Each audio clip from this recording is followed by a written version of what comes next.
Someone had it in her apartment with everything on top of it. But it has a nice shoulder girdle. From the front we see the two clavicle heads at the acromion, at the sternum. From the front we see two clavicles at the sternum, and they move out to the acromion process, and that's that sharp edge coming around. And so from the side, the acromion process is dominant there on the side, and the scapula is just foreshortened flat towards you. But as you move around to the back, the scapula becomes the blade that is visible, and then the muscles around it attaching or coming from it are importantly described.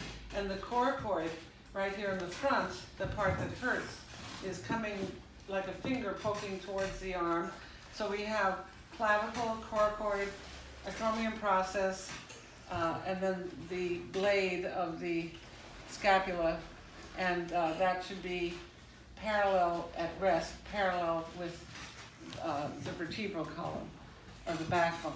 Okay, so now we've seen that. Now I want to show a 1504 drawing by Michelangelo, which I think is quite confusing in some ways, but very descriptive in other ways. And I want to point out that while it's chiaroscuro, or dark and light, there's a certain amount of cast shadow that reinforces that volume being shown by the turning edge, light and dark, right on the underarm. And in the backbone itself, there's a kind of realistic rendering of the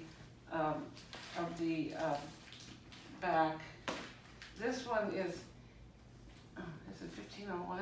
This is a very early back, which I think is quite interesting because one arm is tilted up with the rotated scapula, which we've been studying. But I want to look right now at this one that is rendered so well, but not so convincingly, and not giving a clarification really of the sequence of muscles or the layering of muscles. For instance, the latissimus is not shown too much effect, but the teres major is shown.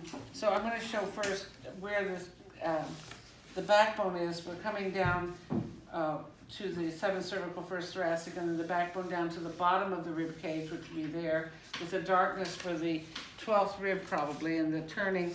I always say make your rib cage round at the bottom of the rib cage, because that's the only part of the rib cage you're really going to see clearly. The rest will be muscles moving up, out from the bone.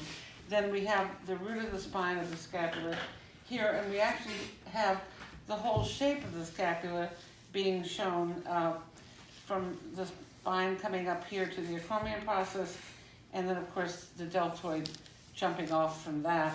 And then we see at the very bottom of this a form that's kind of strong, and that's the teres major, but actually we're missing, I'm going to draw it in right now, we're missing the latissimus, which would be coming like this, holding in the bottom of the scapula. But we do see from the root of the spine, we see two lines down defining the trapezius. But the thing is that this drawing is very beautiful to look at, so you're going to enjoy it no matter what. But you really have to read the forms and go through a process in your mind where you are defining what forms are being defined. So, for instance, these two lines for the trapezius are important to see. The form of the teres major is important to see. The absence of any sign of the latissimus, I think even on the side, I just don't see it. Then the ribs are shown, their angle is shown coming around towards the front, and trapezius not only makes this form, but also the insertion forms that we're so used to seeing that are the same edge when you're looking at somebody that you would see in the front, the same edge of the trapezius coming over. So the next set, I'm going to do the Gray's Anatomy